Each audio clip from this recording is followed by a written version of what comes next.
ಆತ್ಮೀಯ ಬಂಧುಗಳೇ, ಶ್ರದ್ಧೆಯ ತಂದೆ ತಾಯಂದಿರೇ, ನಲ್ಮೆಯ ಸಾಹಿತ್ಯಾಭಿಮಾನಿಗಳೇ, ಹಿಂದಿನ ಕಗ್ಗಗಳಲ್ಲಿ ಎರಡನೇ ಜಾಗತಿಕ ಮಹಾವಿಶ್ವಯುದ್ಧದ ಒಂದು ಪರಿಣಾಮಗಳು, ಮನುಷ್ಯನ ಒಂದು ವೈಷಮ್ಯಕ್ಕೆ ಕಾರಣವಾದಂತಹ ಆ ಯುದ್ಧಗಳು ಹೇಗೆ ನರಮೇಧವನ್ನು, ಹೇಗೆ ಮನುಕುಲವನ್ನು ಅಲುಗಾಡಿಸಿದವು ಅನ್ನೋದ್ರ ಬಗ್ಗೆ ಮಾನವರೋ ದಾನವರೋ ಎಂಬಂತಹ ಶೀರ್ಷಿಕೆ ಅಡಿಯಲ್ಲಿ ನಾವು ನೋಡಿದ್ವಿ. ಈಗ ಕಗ್ಗ 14 ಲೋಕಜೀವನ ಮಥನ ಎಂಬಂತಹ ಸುಂದರವಾದಂತಹ ಶೀರ್ಷಿಕೆ ಅಡಿಯಲ್ಲಿ ಈ ಕಗ್ಗ ಮೂಡಿಬರುತ್ತೆ. ಅದು ಹೀಗಿದೆ: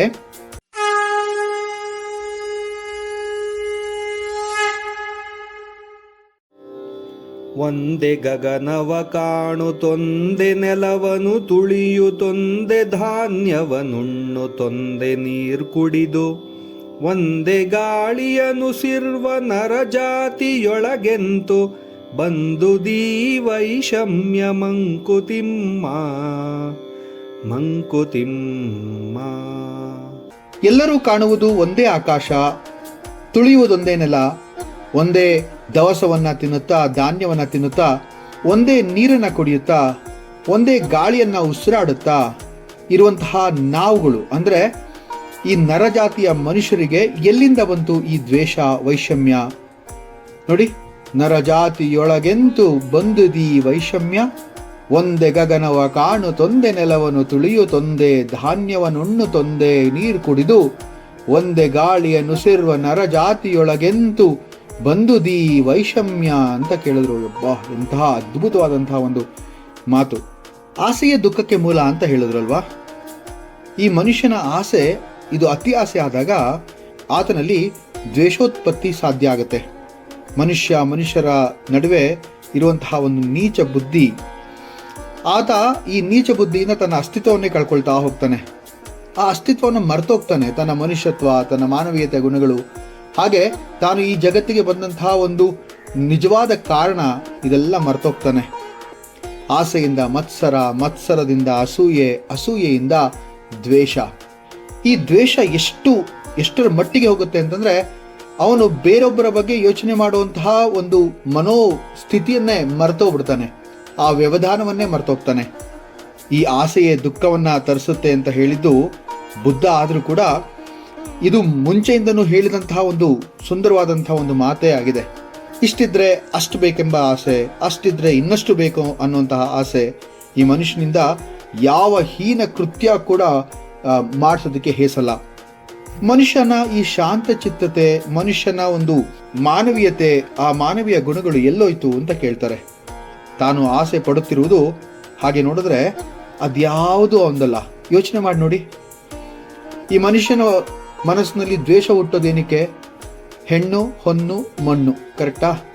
ಈ ಹೆಣ್ಣು, ಹೊನ್ನು, ಮಣ್ಣು ಇದೆಲ್ಲ ಕೂಡ ಯಾವುದು ನಮ್ದಲ್ಲ. ಒಂದಲ್ಲ ಒಂದು ದಿವಸ ನಮ್ಮಿಂದ ದೂರ ಆಗುವಂಥದ್ದೇ. ಎಲ್ಲವನ್ನ ಇಲ್ಲೇ ಬಿಟ್ಟು ಹೋಗಬೇಕು ಅಂತ ಗೊತ್ತಿರುವಂತಹ ಮನುಷ್ಯ ಇಂತಹ ತಪ್ಪನ್ನು ಮಾಡಬಲ್ಲನ? ಹಾಗಾದ್ರೆ ಇವನನ್ನ ಬುದ್ಧಿಜೀವಿ ಅಂತ ಕರೆಯೋದಾದ್ರೂ ಯಾಕೆ? ಹಾಗಾದ್ರೆ ಇಲ್ಲಿ ಈ ಒಂದು ಪರಮ ಸತ್ಯ, ಬರುವಾಗ ಬೆತ್ತಲೆ ಹೋಗುವಾಗ ಬೆತ್ತಲೆ ಅನ್ನುವಂತಹ ಒಂದು ಪರಮ ಸತ್ಯ ಆ ಮನುಷ್ಯನಿಗೆ ಗೊತ್ತು. ನಾವು ಬಂದಾಗ ಬರಿಗೈಯಲ್ಲಿ ಬಂದ್ವಿ. ನಾವು ನಮ್ಮ ಇಹಲೋಕದ ಕೆಲಸವನ್ನ ಮುಗಿಸಿ ಹೋಗ್ಬೇಕಾದ್ರೆ ಬರಿಗೈಯಲ್ಲಿ ಹೋಗ್ತೇವೆ. ಇದು ಗೊತ್ತಲ್ವಾ ಎಲ್ಲರಿಗೂ? ಜಾತಸ್ಯ ಮರಣಂ ಧ್ರುವಂ ಅಂತ ಹೇಳಿದ್ದಿದೆ ಅಲ್ಲ. ಆದ್ರೂ ಕೂಡ ಈ ರೀತಿಯ ಮತ್ಸರ, ವೈಷಮ್ಯ, ಅಸೂಯೆ, ದ್ವೇಷ ಯಾಕೆ? ಅಲ್ಲಿದೆ ನಮ್ಮನೆ, ಇಲ್ಲಿ ಬಂದೆ ಸುಮ್ಮನೆ ಅಂತ ಹೇಳಿ ಎಲ್ಲರಿಗೂ ಗೊತ್ತಿರುವಾಗ ಯಾರಿಗೋಸ್ಕರ ಇಷ್ಟೆಲ್ಲ ಮನುಷ್ಯ ಮಾಡ್ತಾನೆ?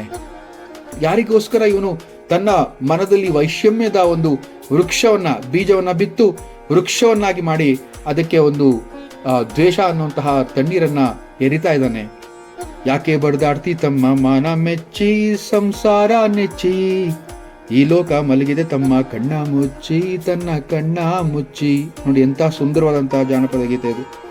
ಏತಕ್ಕೋಸ್ಕರ ಇದೆಲ್ಲ? ಯಾವ ಪುರುಷಾರ್ಥ ಸಾಧನೆಗೋಸ್ಕರ ಈ ಜಗಳ, ಈ ಕದನ? ಭಗವಂತ ಕೊಟ್ಟಿರುವಂತಹ ಪರಿಶುದ್ಧವಾದ ಈ ಮನುಷ್ಯನ ಜನ್ಮವನ್ನ ಅವನು ಮೆಚ್ಚುವ ರೀತಿಯಲ್ಲಿ, ಅಂದ್ರೆ ಭಗವಂತ ಮೆಚ್ಚುವ ರೀತಿಯಲ್ಲಿ ಯಾಕೆ ಬದುಕದೆ ಅವನಿಗೆ ಏನು ಅನಿಸಬಾರ್ದು ಅಂತಂದ್ರೆ, ನಾನು ಯಾಕೆ ಈ ಮನುಷ್ಯನಿಗೆ ಈ ಜನ್ಮವನ್ನು ಕೊಟ್ಬಿಟ್ನೋ ಅಂತ ಅವನಿಗೆ ಅಸಹ್ಯ, ತಾತ್ಸಾರ ಬರುವಂತೆ ಬಾಳಬಾರ್ದಲ್ವ ನಾವೆಲ್ಲ? ದ್ವೇಷದಿಂದ ಯಾವ ಪರಮ ಸಾಧನೆಯೂ ಆಗೋದಿಲ್ಲ.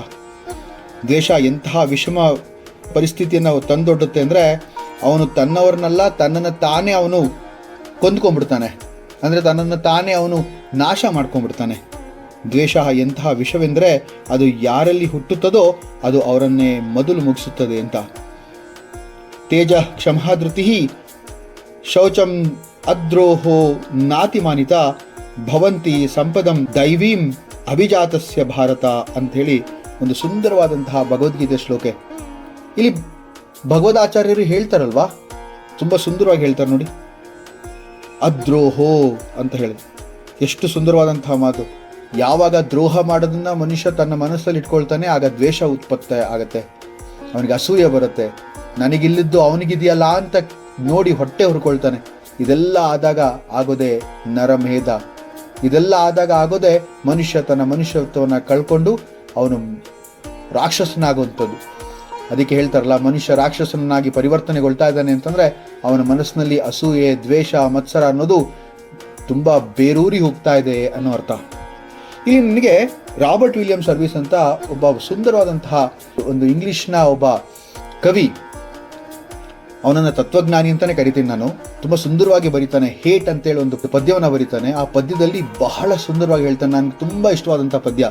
ಆ ಪದ್ಯ ಹೀಗಿದೆ: I had a bitter enemy, his heart to hate he gave, and when I died he swore that he would dance upon my grave, that he would leap and laugh because a livid corpse was I.